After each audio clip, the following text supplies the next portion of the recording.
Hi, my name is Howard Fields. I've been a long-term member of the IASP.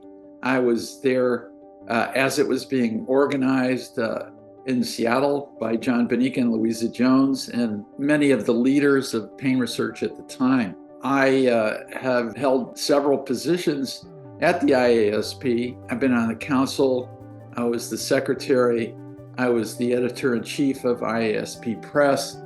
I've been there since the beginning, and it's been wonderful for me to see how this organization has expanded, how they've attracted new people, and how the field of pain research and pain management has changed over this period.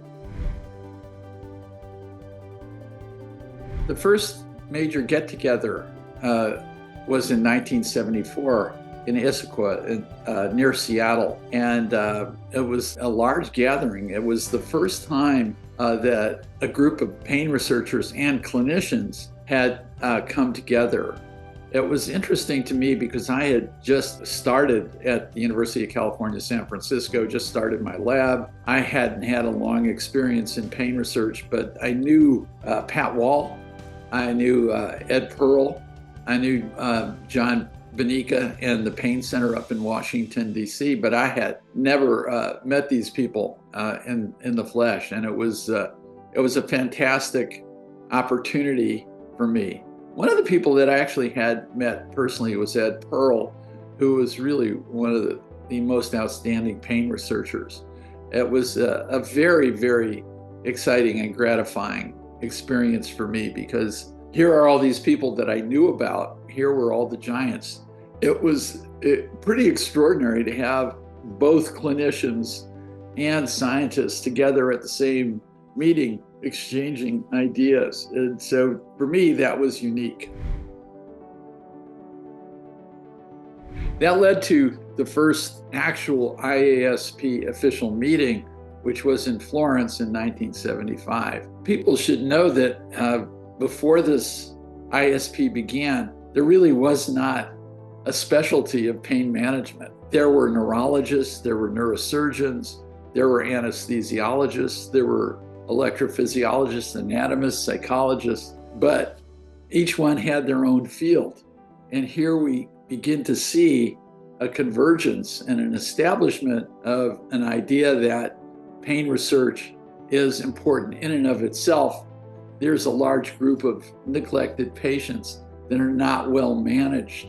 And if we bring the scientists and the clinicians together, we can advance pain research, but we can also, and even more importantly, make the treatment of pain much better and much more organized. And that continued to be a big interest of mine.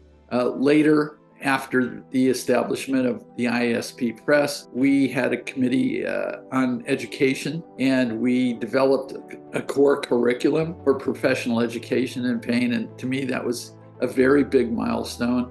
It was the basis of a book that I wrote. It was, I believe, a step toward having a textbook of pain that Melzack and Wall, published, and the journal Pain, which was incredibly important for the field because there was a place you could go. You knew that just about everything in there is going to be of interest and relevance. So these were kind of the major things that were happening and that were, I believe, a direct result of the organization of the IASP.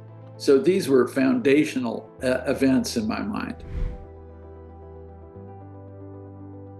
The reason that IASP has been so successful as an organization is it is a place where scientists want to present their work. A lot of clinicians go there. One of the most specific things that the IASP came up with is what I call the rehabilitation model for pain management. That yes, you need medications. Yes, you need surgery. You need everything that's out there, but you cannot neglect the impact of a patient's emotional state. It certainly was very influential in my thinking about how to both evaluate and manage chronic pain in particular. I don't think that there's a big problem with acute pain. Most physicians know how to do it. There's a clear-cut diagnosis. Each specialty has its own approach to treating the types of pain that they see. Rheumatologists with arthritis, surgeons with postoperative pain, neurologists with headache. There are specialties. With IASP, it says, well, what about the people that don't kind of respond to these standard treatments that have ongoing pain, chronic pain? Those are the people that we need to help. Those are the people that are really, having a tough time out there and suffering. One of the big contributions there has been to bring in people that are doing psychology and bring them into the leadership. The IASP continues to be the premier place to go because of internationality and the fact that you've got clinicians and scientists coming together.